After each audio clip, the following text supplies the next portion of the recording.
In filmmaking, movement is one of the most powerful tools to captivate an audience. Whether it's the camera or the actors, dynamic movement can bring life to a scene. Today, I'm going to show you how I approach scene coverage.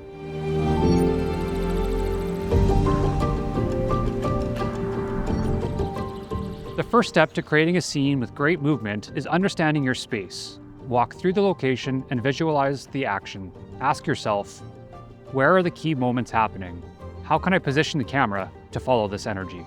Food and beverage gets shot, here in the old cook stove. Okay. The china cabinet there's got a bar in it, so with all the glassware and all the barware, so that would kind of be a component.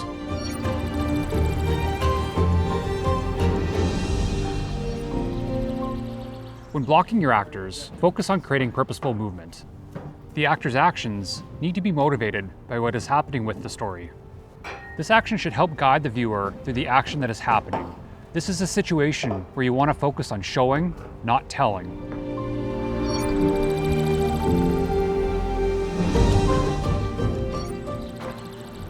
We know for this scene where Kevin is going for each part of the action. Once we know that, I then think about where I want to place the camera, taking into consideration the blocking of action, the direction of light, and how I want the viewer to feel in this scene.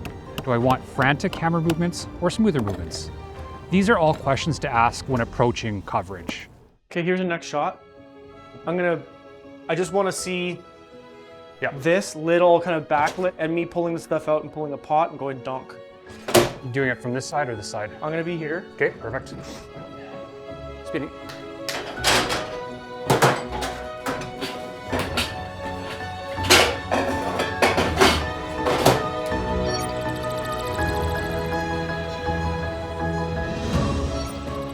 The other thing to consider when thinking about scene coverage is shot sizing.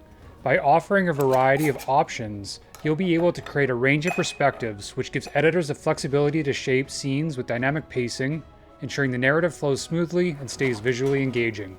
So what I'm trying to do with this shot is shoot through the window as Kevin makes his cocktail inside, and one of the challenges with shooting through a window is reflections. One way to get rid of that is just using a little bit of a black fabric. Move it close to the window so no light in the atmosphere around it pops into the window. So right now, you'll see on each of these sides, there's light hitting the window here and a little bit on this side. So I just need to move this black fabric in. And there we have all of the reflections in the window is gone, so you can see clearly into the building with no distractions of the outside world reflecting in the window.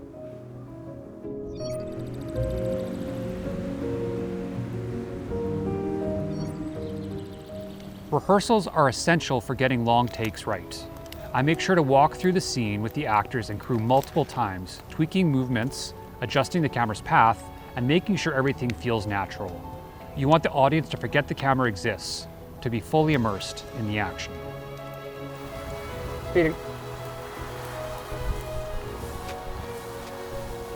And one more for safety.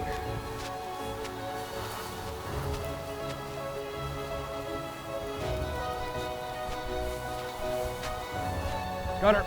Next shot's the axe in the wood. Okay. Kind of at an angle, and then I'm just going to walk in and grab it. Now there may be times where you're not able to do rehearsals and it's kind of that one and done scenario, and there's nothing wrong with that. In those scenarios, what I tend to do is think about how I want this specific scene captured, whether or not it makes sense to have maybe multiple cameras capturing the action, or if there's ways in which to get a little more artsy with the coverage of the scene itself. Although just a starting point, I hope some of these tips and tricks might help you on your next production to feel more confident and ready to take on any obstacle that might come your way. To find out more, please visit PrestonCanick.com.